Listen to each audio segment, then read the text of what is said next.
आज औरंगाबाद में मीडिया के लोगों ने मुझसे पूछा कि आरएसएस के सरसंघचालक मोहन भागवत ने यह कहा कि किसी भी आबादी का पॉपुलेशन गिरना खतरे की बात है, और उन्होंने कहा कि कम से कम 3 बच्चे पैदा करो। और मीडिया ने मुझसे कहा कि आप इस पर कोई तबसरा करिए। तो मेरे अजीज दोस्तों और बुजुर्गों, हमारे मीडिया के लोग भी हैं,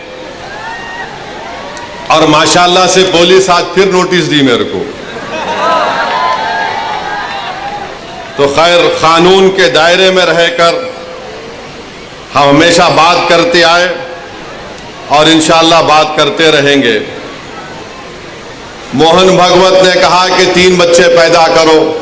मोहन भागवत साहब, आप लोग कब शादी कर रहे, पहले बता दो।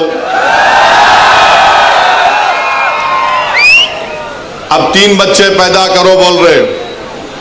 अब आपके और हमारे कानों ने बरसों से हम सुन रहे हैं, पिछले 10 साल से खास तौर से खुद प्राइम मिनिस्टर वजीर आजम नरेंद्र मोदी ने पार्लियामेंट इलेक्शन के दौरान राजस्थान में कहा था कि हमारे हिंदू बहनों के गलों से मंगलसूत्र उतारकर उन महिलाओं को दिया जाएगा जो ज्यादा बच्चे पैदा करते हैं। वजीर आजम का इशारा मुस्लिम खवातीन पर था। अब मोहन भागवत को कहना पड़ रहा है कि बच्चे ज्यादा पैदा करो। मोहन भागवत साहब, आप 3 बोल रहे, मेरे को 5 है। मुफ्ती साहब, आपको कितने हैं? 4 है। आप बहुत कंजूसी करे, आप इसमें भी कंजूसी कर रहे मुफ्ती साहब। नहीं, गलत नहीं लेना, मैं तो दूसरा मतलब निकालेंगे तुम लोग।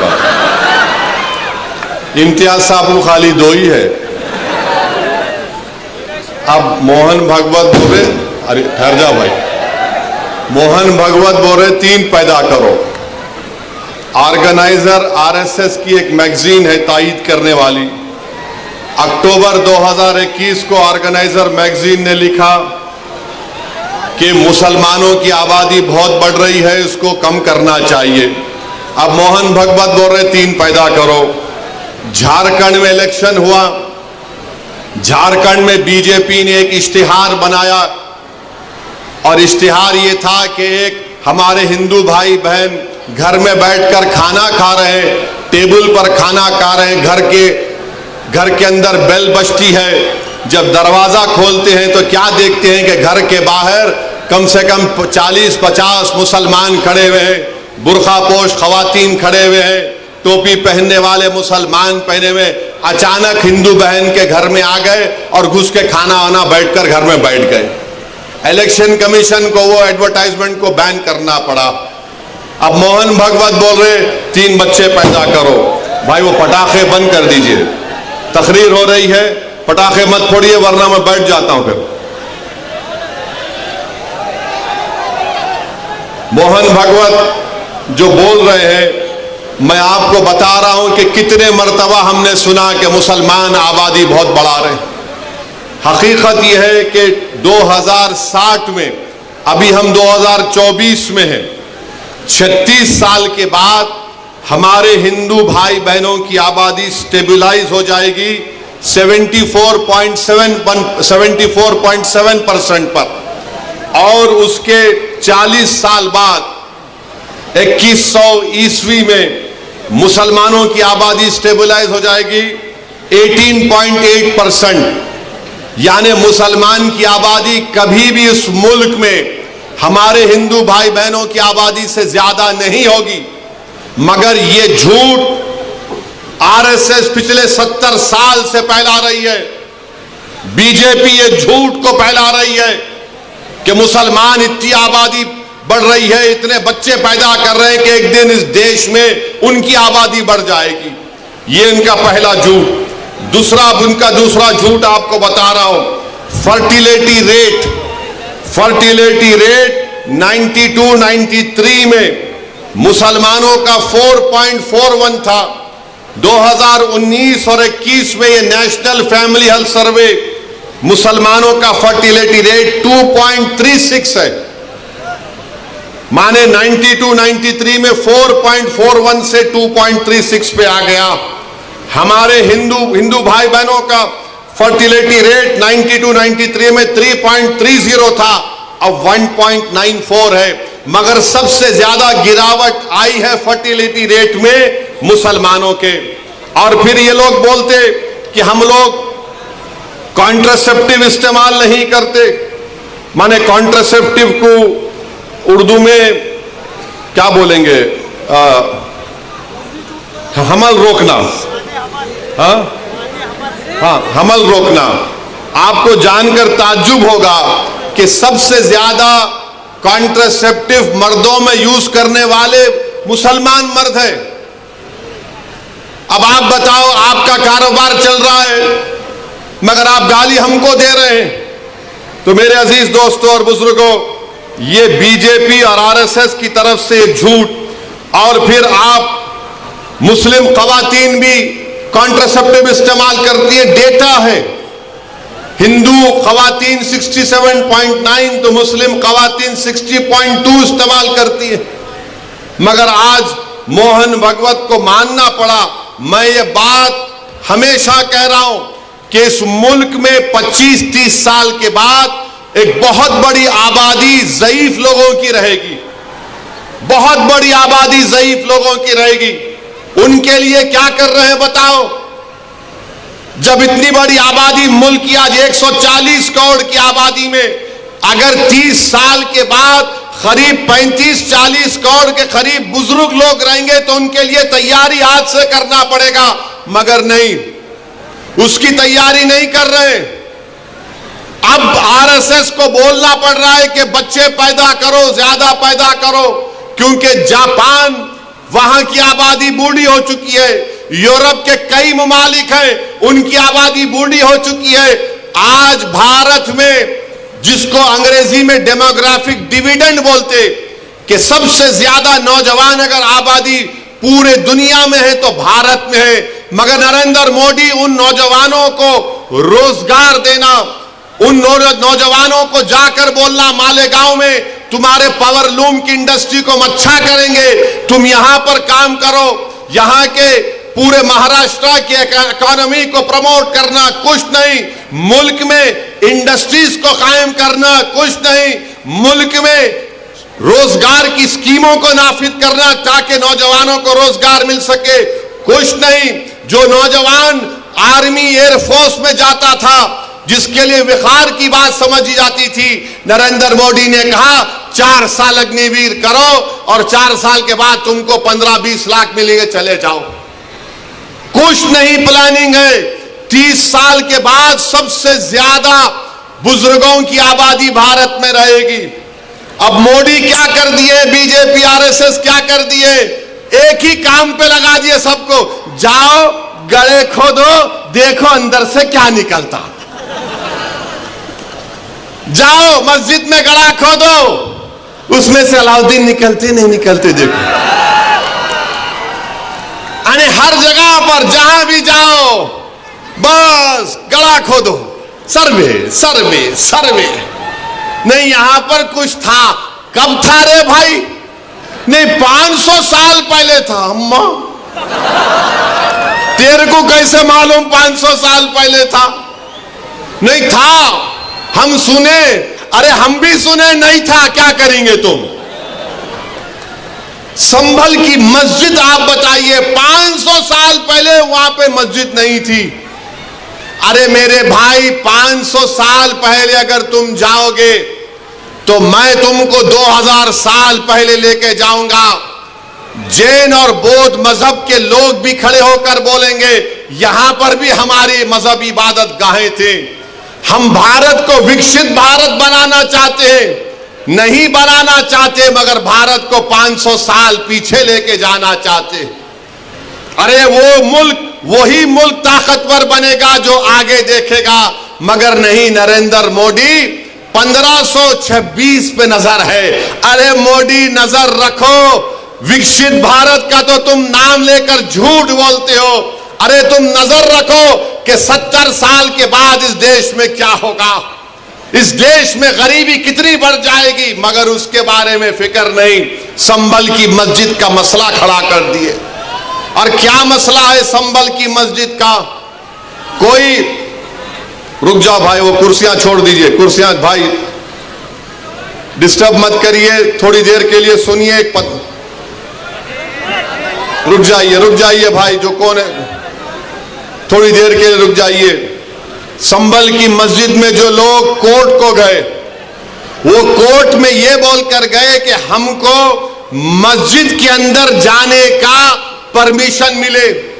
अब आप बताइए, कोई हम किसी को रोकते, कोई मस्जिद में आना चाह रहा है तो आइए, आदाब को मलहूज रखकर मस्जिद में आइए। मगर प्रेयर यह है, मुतालिबा कोर्ट से कि अंदर आने का मौका मिले। और फाजिल जज साहब माशाल्लाह आर्डर दे दिए सर्वे का, माने कोर्ट मस्जिद संभल की मस्जिद चंदोसी मस्जिद से 45 किलोमीटर दूर है। 1.5 घंटे में आर्डर लेकर आ गए और वहां पर पुलिस मौजूद है। शाम में 6 बजे सर्वे होता है, फिर उसके बाद इतवार के दिन सर्वे होता है, और फिर जब दूसरा सर्वे जिसका कोई कानूनी मौक़िफ़ नहीं है सर्वे हुआ तो फायरिंग हुई। फायरिंग में 5 लोग शहीद हो गए। उसमें एक 17 साल का बच्चा जो प्लास्टिक के खिलौने बेचता था, उसके सीने पे गोली लग गई। 5 के 5 को, 4 को सीने पे गोली लगी, 1 को पीठ पर गोली लगी। और मारने वाले बोलते हम नहीं मारे, कट्टे से मारे। अरे क्या कोई अजिन्नात आके गोली मार के चले गए? आप गोली चला रहे हैं, वीडियो है, और बोल रहे हैं कि नहीं हम नहीं चलाए, कट्टे से मारे। तुर्क और पठानों का झगड़ा था? नहीं था झगड़ा। तुर्क पठान का मस्जिद पे झगड़ा कभी था ना कभी रहेगा इंशाअल्लाह ताला। आप कह रहे हैं झगड़ा था, मगर 5 लोग शहीद हो गए, अपनी जानों को गंवा दिए। अगर वो लोग कोर्ट को नहीं जाते तो क्या ये 5 बच्चे मरते थे? क्या ये तशद्दुद होता था संभल में? मेरे भाई, आज आप देख रहे हैं ये संभल में हुआ, और इल्जाम मुझ पर लगाया जाता है। असदुद्दीन ओवैसी तुम ये बोल रहे हो, तुम वो बोल रहे हो। बार बार मुझे व्हाट्सएप के ऊपर, कभी SMS के जरिए, कभी फुलां के जरिए धमकी दी जाती है।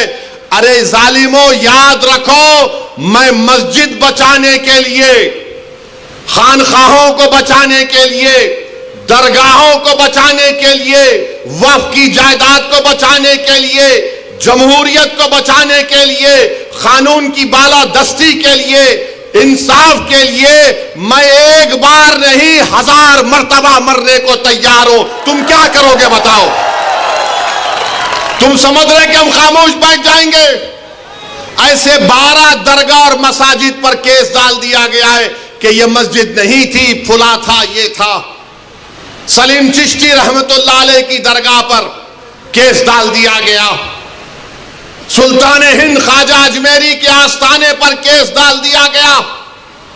और क्या बोलते हैं, केस डालने वाला कौन है मालूम आपको? ये मेरे घर के पास दिल्ली में आकर मेरे घर के ऊपर जो नेम प्लेट है उसको तोड़ा, पत्थर फेंके घर में मेरे, और उसके बाद मेरे नेम प्लेट पर कालिक डालकर धमकी दिया कि ओवैसी तेरे को देख लेंगे।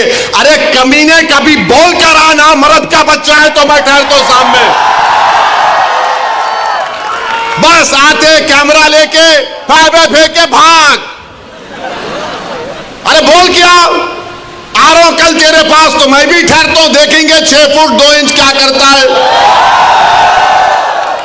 वो आदमी अब कोर्ट को गया, सुप्रीम कोर्ट के वकील को थप्पड़ मारा। 2016 में दिल्ली की पुलिस ने उसको तड़ी पार का नोटिस दिया।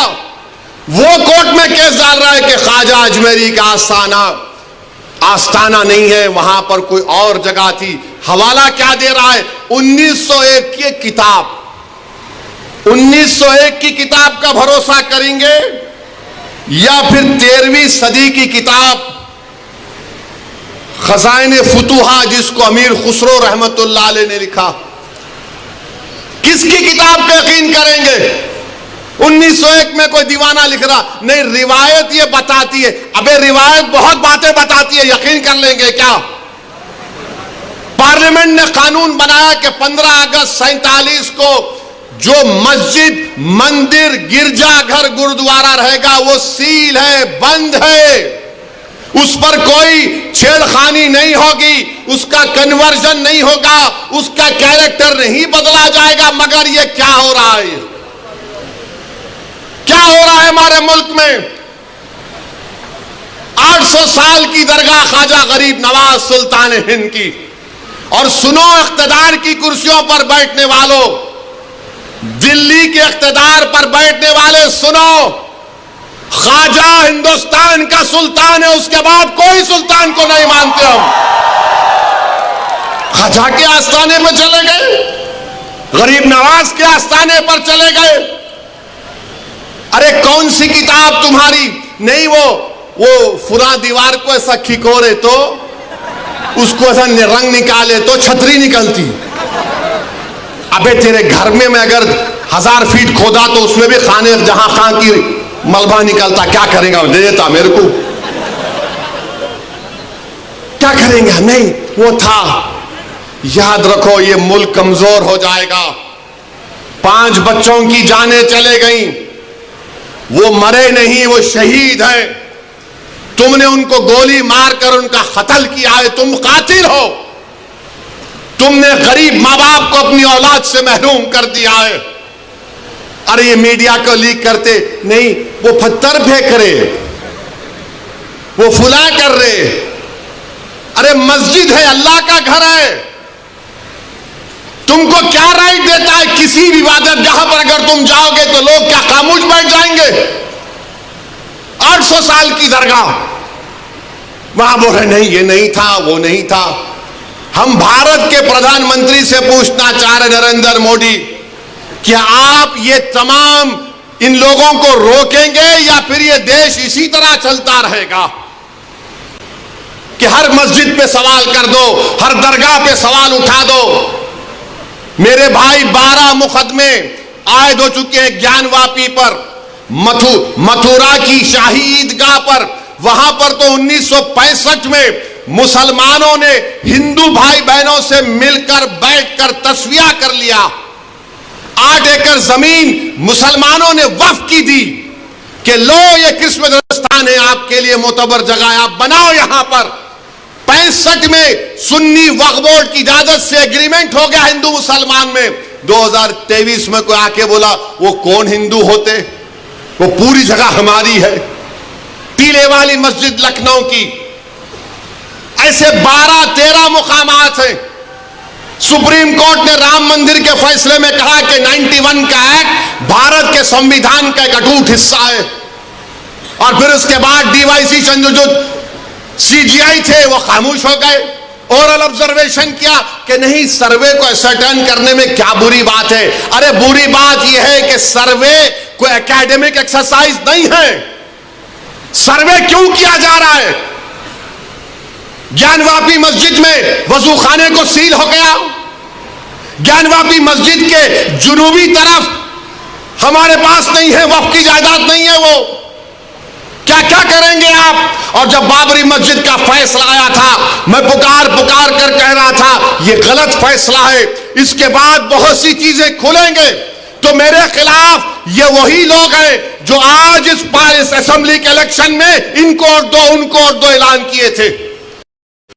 वो लोग मुझे फोन करके बोले आप ऐसा क्यों बोल रहे हैं, आप एम्यूनेशन दे रहे हैं बीजेपी को। मैंने कहा हजरत दामन बरकाता हूं, जजमेंट आप पढ़ो, ये जजमेंट तमाम चीजों को खोल देगा। मुझसे कहा कि आप खामोश हो जाओ, ऐसी तुम मत बोलो। मैंने कहा मौत मेरे को खामोश कर सकती, जब तक अल्लाह जिंदा रखेगा मैं सच्चाई को बयान करूंगा और बयान करता रहूंगा। आज बोलो खामोश हो जाओ।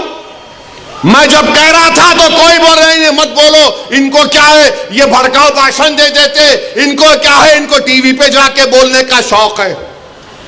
आज क्या हुआ महाराष्ट्र के चुनाव में? क्या बीजेपी ने क्या कहा जा जाकर? आज हमारे पास करण जैसे, क्या नाम है, यूसुफ पुंजानी आकर तकरीर करके गए, मैं इलेक्शन जीतने का हार गया। उन्होंने कहा कि बीजेपी ने पूरे महाराष्ट्र में प्रचार कर दिया कि फतवा जीतेगा या भगवा जीतेगा। बताओ ये कौन है लोग? अरे आपको अगर इलेक्शन लड़ना है लड़ो, आगे बढ़ो, सिर्फ बैठकर ऐलान करने से नहीं होता, इलेक्शन लड़ो, मालूम होता आपको कैसे वोट हासिल करना पड़ता है। एक आलिम दीन मुफ्ती इस्माइल आपके सामने जो इलेक्शन लड़ रहा भी है, मिंबर रसूल पर आपको अच्छाई को बयान भी करता है और चुनाव भी लड़ता है, मगर यह क्या बात है कि इलेक्शन आएगा इनको वोट दो उनको वोट दो। अरे आप लड़ो, आप नहीं लड़ सकते तो अपने दामाद को लाओ, चलो लड़ो ना, क्यों नहीं रोकते? नहीं, हम इनको बोलेंगे उनको बोलेंगे। क्या हुआ? आपने बीजेपी को हैंडल दे दिया। यूसुफ पुंजानी कह रहा है कि बीजेपी गली गली जाकर ऐलान कर दी कि फतवा जीतेगा या भगवा जीतेगा। अरे जब सियासत नहीं आता करना तो मत करो, दुआ करो या हिकमत अमली से इख्तियार करो। नहीं, हमको सब चीज होना। देख लिए क्या हुआ। अब किधर है आप, किधर है नहीं मालूम। कहां है वो लोग जो औरंगाबाद में बोले थे इम्तियाज जलील को वोट मत, उस समाजवादी कैंडिडेट को वोट दो, बोले थे अरे चेहरा दिखाओ औरंगाबाद के अवाम के सामने तुम। अरे लिफाफों पे जिंदगी गुजारने वालों, शर्म से डूब मरो तुम। मेरे घर को आए थे, मेरे घर को आए थे हैदराबाद को, बगैर बोले मेरे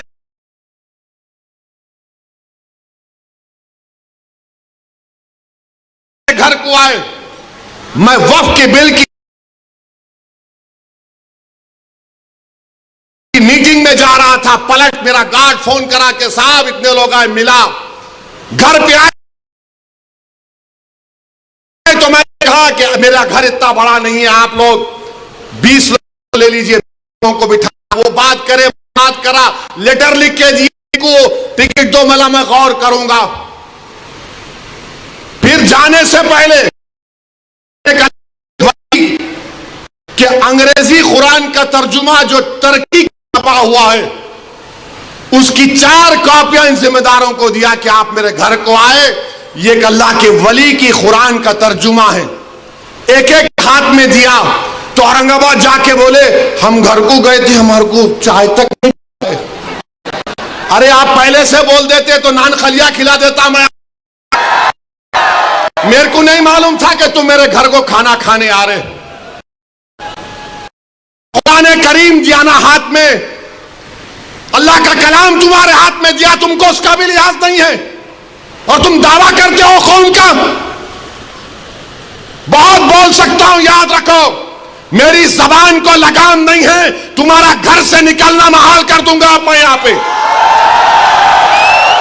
मेरे भाई इमाम शाफई मुफ्ती साहब बैठे हुए, इमाम शाफई रहमतुल्लाह अलैह का जमाना है। एक दौलतमंद ने कहा कि अगर अल्लाह मेरे को बेटी देगा तो जब उसकी शादी करूंगा दीन और दुनिया की दौलत उसको दूंगा। जब बेटी की शादी का मौका आया उलमाए किराम के पास गया, उलमाए किराम ने कहा कि नहीं तू नहीं दे सकता, दीन और दुनिया की दौलत तो कैसे देगा, तेरी कसम गलत हो गई। इमाम शाफई के पास गए, इमाम शाफई बोले बहुत आसान है। इमाम शाफई रहमतुल्लाह अलैह ने कहा तेरी बेटी की शादी कब है? उसने कहा फुला दिन है। बोले मैं आ रहा हूं, चला जा। इमाम शाफई पहुंचे, इमाम शाफई रहमतुल्लाह अलैह ने कहा कि आसान है। वो बोला कि हज़रत शादी तो हो गई, क्या है बताओ। बोले कुरान अपनी बेटी को दे दे, दीन और दुनिया की दौलत उसको दे चुका है।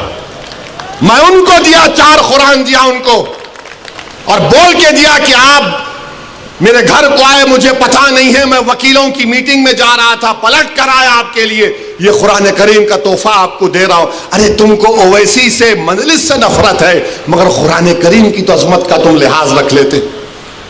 मैं ये बात इलेक्शन में बोल सकता था, मगर खामोश बैठे रहा। मगर आज मजबूरन बोलना पड़ रहा है।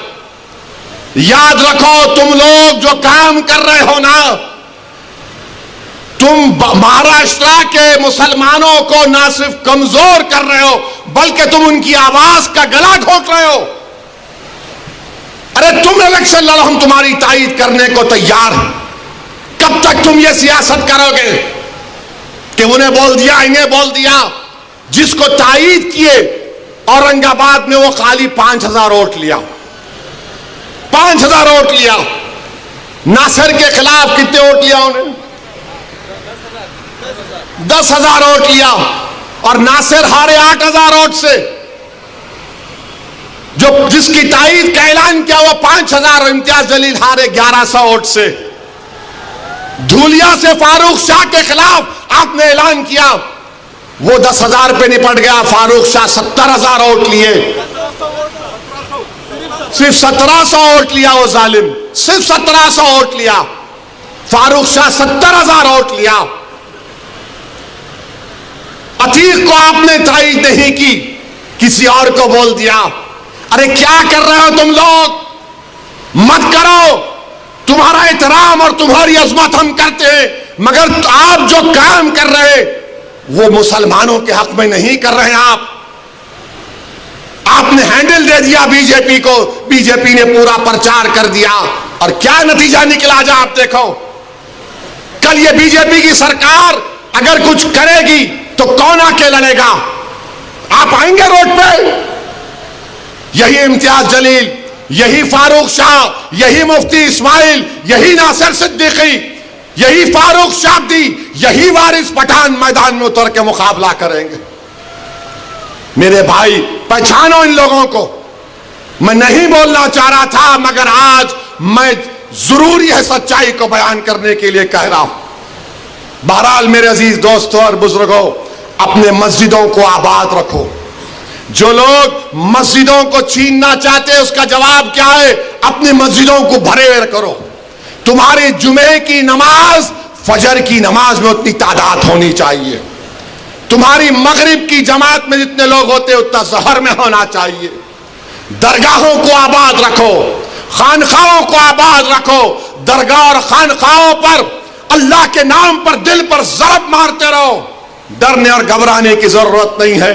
जो ताकतें मस्जिदों को छीनना चाहती है, अल्लाह कुरान में फरमा दिया, ये सबसे बड़े जालिम हैं, ये सबसे बड़े जालिम हैं।